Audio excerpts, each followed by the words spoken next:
туура жолго келбеген бактысыз инсандар, кыяматта дозокко кете турган инсандардын сыфаттары. Фаминхум шакийюн ва саид. Кыяматта эсеп китеп кетирилген инсандардын кээ бирлери бактылуу болот, ал эми кээ бирлери бактысыз болот. Бактысыз инсандардын бул дүйнөдөгү белгилери да бар. Кайсыл инсан бактысыз болот? Биринчи сыфаты касватул калб. Кайсыл адамдын жүрөгү катуу болсо. Жүрөгү катып калган болсо, жүрөк эмне үчүн катыйт? Күнөө кыла берген сайын. Күнөө кылып барып жүрөгү катып калат. Биринчиси инсандын жүрөгүнүн катып калуусу. Экинчиси жумудул айн, көз жаштын чыкпай калышы. Намаз окуганда, Куран окуганда жүрөк титиреп адамдан көз жаш чыгыш керек эле. Бирок жүрөк Куран окуп жатса, эч кандай термелбестен, көзүбүзгө жаш айланбастан олтурса, Алла сактасын. Тахажжуд намазына чыгып Аллахтын алдында, тахажжудда, сеждеде Аллахтын алдында ыйлап туруш керек. Көздөн жаш чыгарып туруш керек.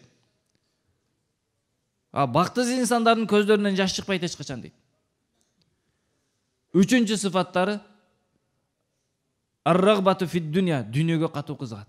Эптеп бир кишине байлыкка жете калса, же бир кишине мансапка жете калса, байлыктын артынан чуркап жүрүп, бул деген күнүмдүк жашоо болсо дагы ошол күнүмдүк жашоонун үстүнөн чуркап жүрүп, ибадаттарын таштап коет. Ва тулул амал, өмүтү узун. Азыр өзү 70ке келсе дагы 70 жыл жашай тургандай өмүттө турат. Же 15 жашка чыккан болсо дагы буга бирөө айтып кеткендей, сен 100гө чыгып өлөсүң дегендей жашайт. Үй салганда, башка нерселерди кылганда ушундай кылат, ал эч качан кулабасын дегендей кылыпчы. Үмүттү узун эмес, үмүттү кыска коюш керек. Балким биздин бүгүн акыркы күнүбүз, балким биздин кепинибиз базарга келип сатылганы калгандыр.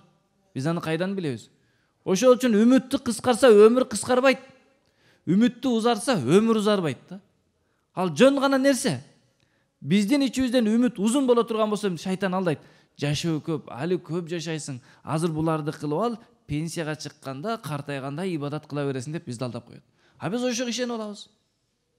Кийин кылам, анан кылам менен, анан деп отуруп кабырга кирип барганда кана деген суроого жооп жок калат да. Бешинчиси киллатул хая, уялбайт.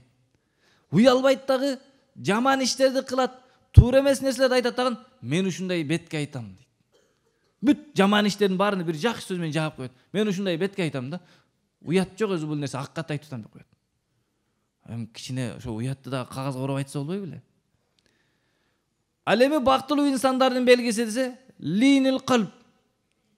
Жүрөк аябай жумшак болот. Ар дайым көзүнөн жаш чыгып турат. Ыйлап ибадат кылганда, тахажжуд окуганда ыйлап турат. Ваззухду фид дунья, дүйнөгө кызыкпайт. Эч дүйнөгө кызыкпайт. Бай болсо дагы дүйнөнү эңсөө жүрөгүндө жок да. Дүйнөнү эңсебейт.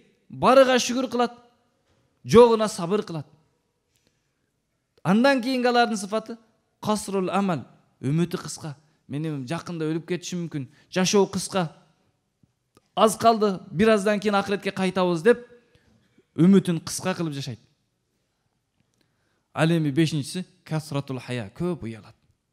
Мына ушул бактылуулардын сыфатыны жашообузга алып келүүгө пикир кылалык.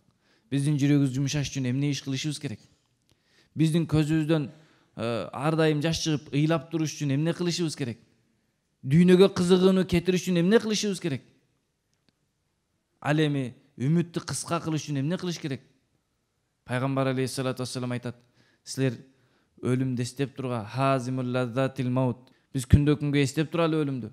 Болбосо кабырстанга барып бир өлүмдү эстеп келиңиз, кабыр казып жатып көрүңүз. Мен ушул жерге кирсем, эшикти жапсам эмне болот депчи. Баары бир күн барабыз ал жака. Болбосо ооруп жаткан больницадагы адамдарга барып көрүңүз. Кайсы абалда жатат, кимиси эмне абалда жатат. Моргтогуларды барып көрүп келиңиз, кандай акыбалда. Анан адам ойлонот. Бүгүн адам жашоого мас болуп калган. Мына ушинтип кайталанып күн өтүп таң болуп жашай берет депчи. Ошол үчүн пикир кылалык, биздин дүйнөгө болгон кызыгыбыз азайсын.